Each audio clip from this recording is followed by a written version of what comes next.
Woke up in the morning, check the charts like it's a habit. Bitcoin hitting numbers got me feeling like a magnet. Ethereum's on fire, gas fees through the roof. DeFi got me yielded, I'm stacking up the proof. Crypto bulls, we rising up, never gonna fall. Crypto bulls, stacking up, answering the call. Hello everyone, welcome to crypto bulls. मेरा नाम है Rishi Shrivastava and it's time for the crypto news. Market में क्या नया updates आया, क्या latest news आए हैं क्रिप्टो से रिलेटेड, उन सब के बारे में बात करेंगे।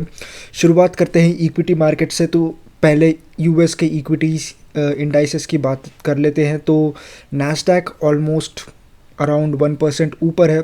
डाउ जोन्स जब लास्ट फ्राइडे का जो क्लोज हुआ था वहाँ पे डाउ जोन्स में काफ़ी एक डिप आया था, लेकिन आज जो डाउ जोन्स है वो इन ग्रीन है। एस&पी भी ऑलमोस्ट 0.5% जो है इन ग्रीन है। अगर मैं दूसरे ग्लोबल इंडाइसेस की बात करता हूँ तो वो सब भी मेजरली फ्लैट लाइन से थोड़ा इन ग्रीन ही है। तो जो ओवरऑल स्टॉक मार्केट है, जो ग्लोबल का स्टॉक मार्केट है, वो तो आई वुड से उतना उसमें जो है ना ही रैली है ना ही ज़्यादा सेल ऑफ है। लेकिन अगर क्रिप्टो मार्केट की बात करते हैं तो क्रिप्टो मार्केट जो है वो जो ओवरऑल मार्केट कैप है वो 4 ट्रिलियन के आसपास ही है, जो कि आज से कुछ दिन पहले जब मार्केट बढ़ना चालू हुआ था तब कल मार्केट में एक अच्छा रैली आया था।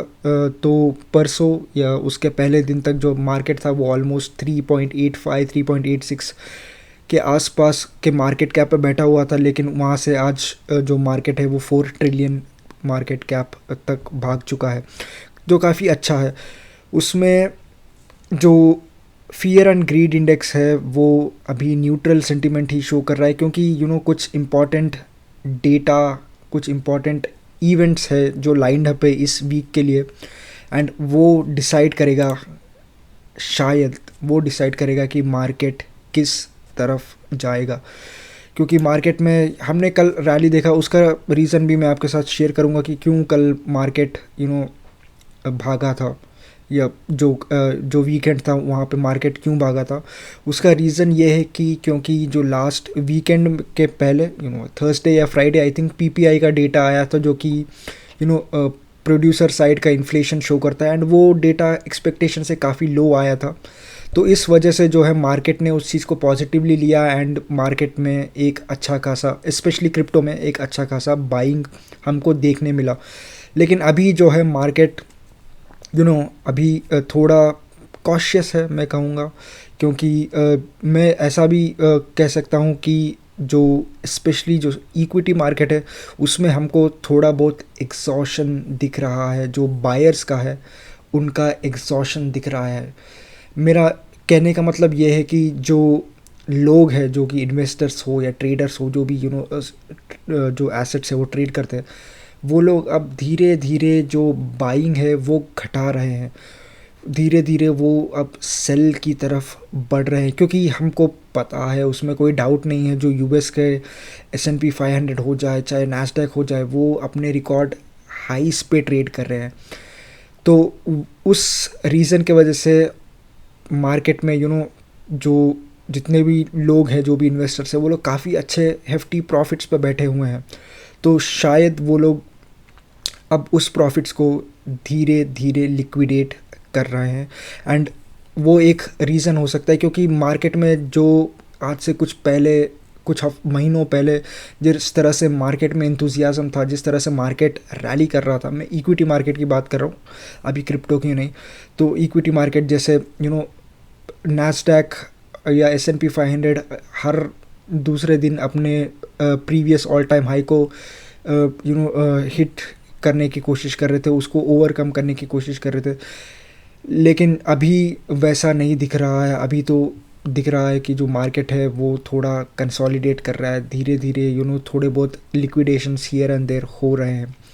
अब आते हैं क्रिप्टो मार्केट पे। तो क्रिप्टो मार्केट में हमने देखा बिटकॉइन जो है उसने अपना ऑल टाइम हाई लगाया था $124,000 का।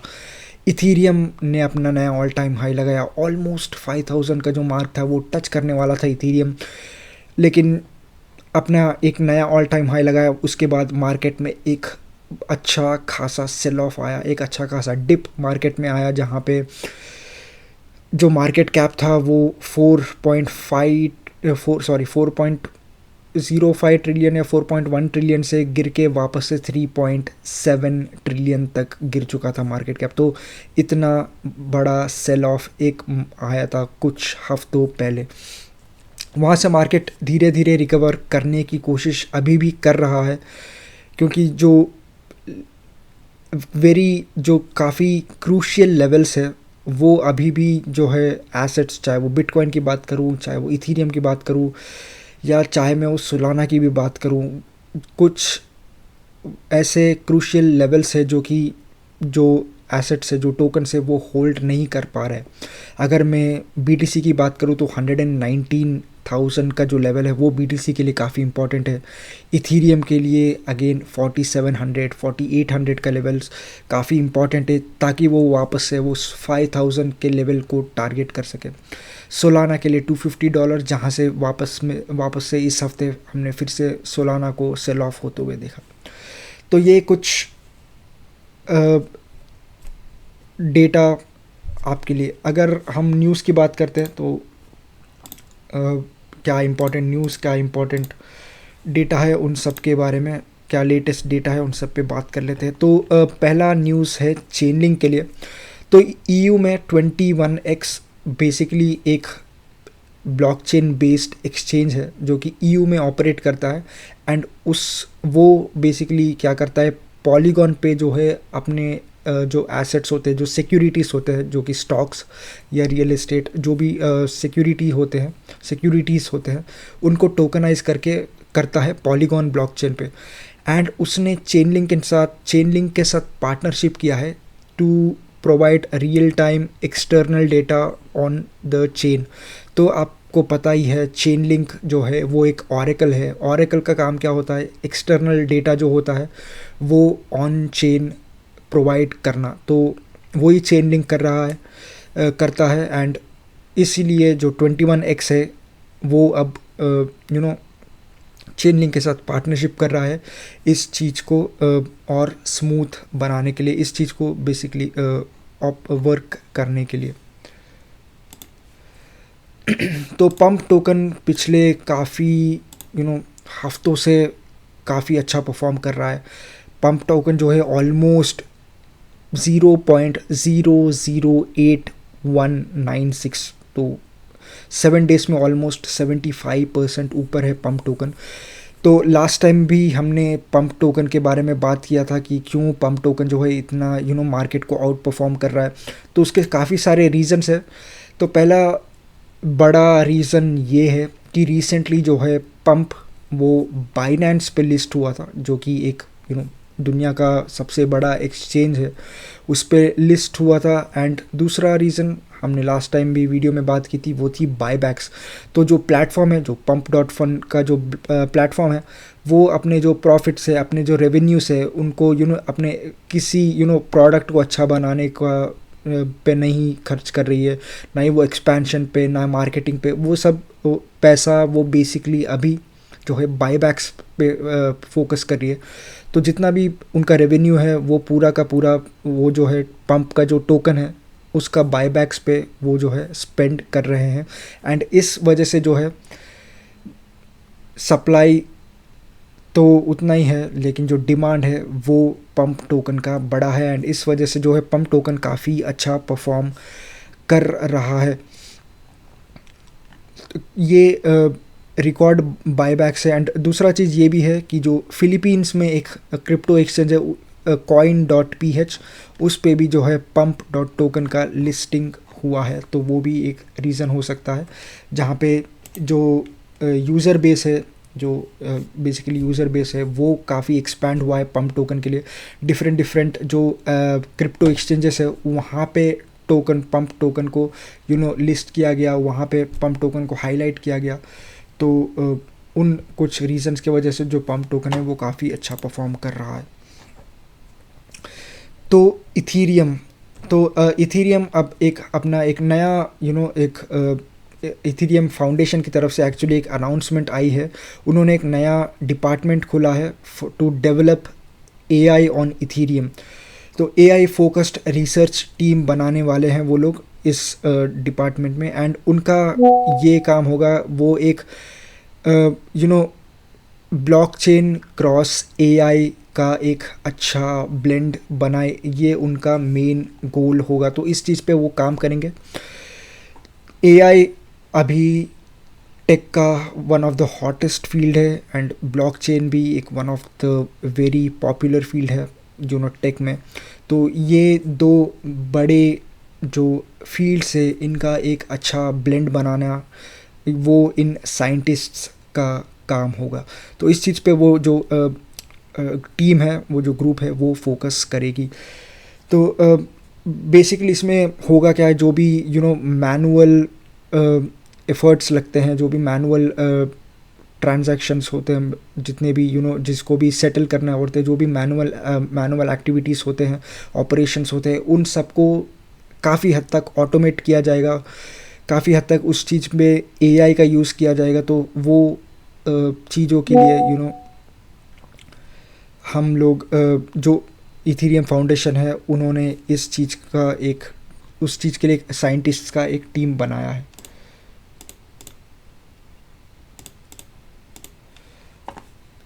तो ये आज का काफ़ी इम्पॉर्टेंट न्यूज़ होगा, क्योंकि बेस जो कॉइन बेस का एक इंक्यूबेटर प्रोग्राम है, कॉइन बेस का जो खुद का एक नेटिव L2 ब्लॉकचेन है जो कि इथेरियम पे बिल्ट है, वो शायद जल्द ही खुद का एक नेटिव टोकन ला सकती है। अभी तक हम लोग उसका नेटिव टोकन के लिए हम एरोड्रोम फाइनेंस जो है उसको क्लोज मानते थे नेटिव टोकन का, क्योंकि जो एरोड्रोम फाइनेंस है वो एक डेक्स का काम करता था बेस के लिए। वहाँ वो लिक्विडिटी भी प्रोवाइड करता था बेस ब्लॉकचेन के लिए, तो उसको हम एक वेरी क्लोज मान सकते थे जो बेस का नेटिव टोकन के लिए। लेकिन अब शायद एक खुद जो बेस है वो खुद का एक नेटिव टोकन लॉन्च कर सकती है। तो ये रिसेंटली एक बेस कैंप 2025 इवेंट चल रहा था, वहाँ पे अनाउंस किया गया कि जो बेस है वो एक नेटिव टोकन लाने के लिए सोच रही है, ऐसा उनका कहना है। अभी वो आइडिया जो है काफ़ी एकदम ही बिगिनिंग फेस में है, तो अभी काफ़ी टाइम लग सकता है। वो इस आइडिया को एक्सप्लोर कर रहे हैं, ऐसा उनका कहना था। तो आई थिंक 1 साल के आसपास ऐसा टाइम लग सकता है उनका खुद का नेटिव टोकन लॉन्च करने के लिए। एंड आई थिंक उस रीज़न के वजह से जो एरोड्रोम फाइनेंस है वो काफ़ी अच्छा परफॉर्म कर रहा है, जहाँ पे बेस टोकन को हम काफ़ी क्लोजली मानते हैं। अगर एंड लोग शायद ये स्पेकुलेट कर रहे हैं कि अगर हम एरोड्रोम फाइनेंस होल्ड करते हैं तो शायद हमको इस टोकन का ए ड्रॉप मिल सकता है, इस नेटिव टोकन का। एंड कॉइनबेस अब एक सबसे one of the biggest crypto exchanges है, सेंट्रलाइज्ड एक्सचेंजेस है। तो काफ़ी सारे लोग यूज़ करते हैं, कॉइनबेस के पास एक अच्छा यूज़र बेस है। एंड अगर वो लोग खुद का नेटिव टोकन लॉन्च करते हैं तो आई एम श्योर वो एक्सप्लोड ही होगा, जहाँ पे काफ़ी सारे लोग उसको बाय करने के लिए भागेंगे, उसके एयर ड्रॉप्स के लिए काफ़ी लोग तैयार बैठे होंगे इस चीज़ के टोकन के लिए। एंड काफ़ी टाइम से लोग वेट भी कर रहे थे। इवन द बेस जो कॉइनबेस है उनका ये भी कहना था कि वो पहले खुद का एक नेटिव टोकन नहीं लॉन्च करने वाली है, लेकिन वो प्रोडक्ट पे फोकस करेंगे, उनका जो मेन मिशन है उस पे फोकस करेंगे। लेकिन अब वो उनका कहना है कि हमने उस चीज़ को ऑलरेडी सक्सेसफुली हैंडल कर लिया है, तो हम अब जो है खुद का एक नेटिव टोकन भी लॉन्च करने वाले हैं, ऐसा उनका कहना है। तो सुपर ट्रेंड इंडिकेटर जो कि सोलाना का सुपर ट्रेंड इंडिकेटर होता है वो अब एक बाई सिग्नल शो कर रहा है। एंड प्रीवियसली ऐसा हुआ है, हिस्टोरिकली ऐसा हुआ है कि जब जब सोलाना ने इस सुपर ट्रेंड में एक ग्रीन सिग्नल दिया है, एक बाई सिग्नल दिया है, तब तक सोलाना में अच्छा खासा रैली आया in multiples of hundreds and even thousands. Last time 2021 में ऐसा हुआ था, 2021 के बुल मार्केट में, जहाँ पे सोलाना जो है 30-100% भागा था। तो वो एंड उससे पहले उसके बाद जो है जुलाई 2023 में भी सुपर ट्रेंड ने एक बाय सिग्नल दिया था सोलाना पे, एंड वो उस टाइम पे भी जो सोलाना है वो ऑलमोस्ट 1300% भागा था। तो ये काफ़ी इम्पॉर्टेंट इंडिकेटर हो सकता है सोलाना के लिए। जो भी आप में से जो भी सोलाना होल्ड करते हैं, इस पे आपको और थोड़ा रिसर्च करना चाहिए, आपको थोड़ा और इस चीज़ पे पढ़ना चाहिए, ये कितना एक्यूरेट है, कितना इफ़ेक्टिव है, इस चीज़ पे आपको थोड़ा ध्यान देना चाहिए। लेकिन शायद सोलाना वापस से वैसा परफॉर्मेंस दे सकता है, ये तो देखने वाली बात है, क्योंकि जो पास्ट है वो तो क्लियरली शो कर रहा है कि हाँ, जब ऐसा हुआ है तब सोलाना ने एक अच्छा खासा रैली दिखाया है। लेकिन ये क्या वापस से हिस्ट्री रिपीट हो सकता है, वो देखने वाली बात होगी।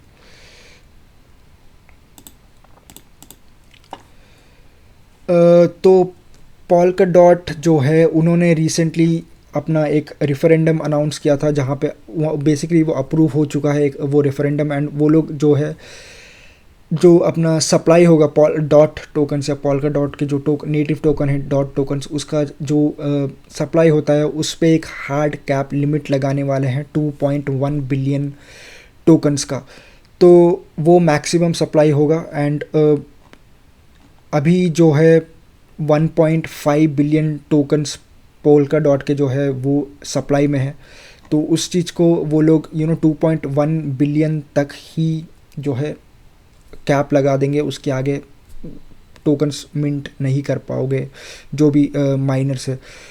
अभी एनुअली जो है साल में ऑलमोस्ट 120 मिलियन डॉट टोकन्स जो है मिंट किए जाते हैं, लेकिन अभी उस चीज़ को भी और कम कर दिया जाएगा, ऐसा उनका कहना था। तो जिसके वजह से बेसिकली जो है सप्लाई कम होगा, तो ऑटोमेटिकली इन्फ्लेशनरी प्रेशर्स बढ़ेंगे एंड उसके वजह से जो है प्राइस भी बढ़ेगा। तो यही थे दोस्तों कुछ इंपॉर्टेंट न्यूज़ एंड अपडेट्स मैं आपके साथ शेयर करना चाहता था। एक और इम्पॉर्टेंट न्यूज़ ये है कि इस थर्सडे को FOMC की मीटिंग है US में, एंड सब लोग ये ऑलरेडी प्राइस इन करके चल रहे हैं, मार्केट भी यही प्राइस इन करके चल रहा है कि जो है फेड 25 बेसिस पॉइंट का रेट कट कर सकता है। 93 to 94% प्रोबेबिलिटी यही है कि वो रेट कट 25 बेसिस पॉइंट का होगा। लेकिन there is a small group of people who think कि एक 50 बेसिस का भी एक रेट कट हो सकता है। देखने वाली बात होगी, थर्सडे तक हम देखते हैं क्या होता है, and take care until next time, bye.